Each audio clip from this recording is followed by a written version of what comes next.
Ah bah Ou est-ce que non, c'est pas une forme d'homme nouveau, un ah truc, bah tu non, vois? évidemment, puisque là, on s'approche plus, on est plus dans le déisme, on est plus dans Voilà. quelque chose qui, voilà, on est dans le déisme, on est plus dans quelque chose qui consiste à dire, euh, on est bien plus proche du protestantisme, si tu veux. Voilà, on on va essayer de vendre ça comme une religion du libre examen, et il s'agit finalement d'avoir une relation particulière et personnelle avec Dieu, ce qui fait qu'en fait, on peut totalement se désolidariser d'une église constituée, etc. Mais là, c'est très, très, très, très important de comprendre ça, parce que là, on sort en fait de la religion révélée. Donc, ça n'a rien à voir avec le catholicisme. Ça n'a rien à voir avec le catholicisme. On est dans autre chose.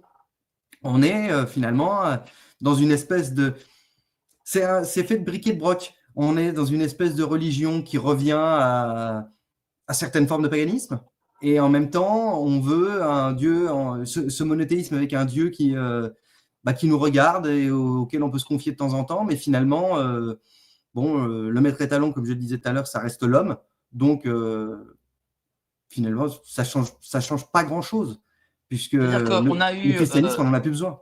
l'être suprême et petit à petit, parce que quand on ouvre une boîte de Pandore sur ces questions-là, donc on a l'être suprême et les années passant, les décennies passant, on a le non-binaire, le gender fluide, parce que ce sont les arrière petits-enfants de l'être suprême. Et dans 40-50 ans, on aura encore un autre genre de Gus, je sais pas comment on l'appellera, mais ce sera dans ces questions-là. Parce que malheureusement, le progressisme n'a jamais de fin.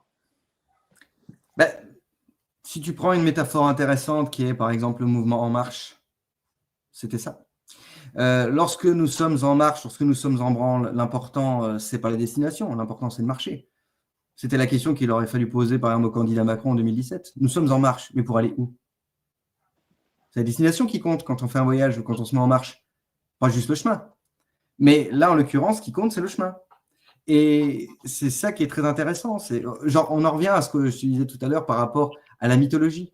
C'est-à-dire qu'on a besoin en permanence de faire miroiter le bonheur. Mais le bonheur, c'est pas un destin. Le bonheur, il s'apprécie au quotidien, par plein de petites choses.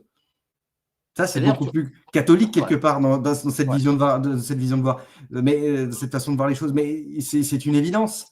Parce que si justement, on est dans cette logique un peu utopique des utopistes du 15e, 16e siècle, on nous promet une île sur laquelle, en fait, tout ira bien et on retrouvera l'Éden. Et ça aussi, c'est très intéressant de le comprendre. Dans sa révolution religieuse, la Révolution française, dans tout son côté religieux, son aspect religieux, elle promet en fait le bonheur. Elle promet un retour au bonheur. C'est un retour au christianisme primitif. Et comment Donc, finalement, t'expliques sans église. et comment t'expliques son renouveau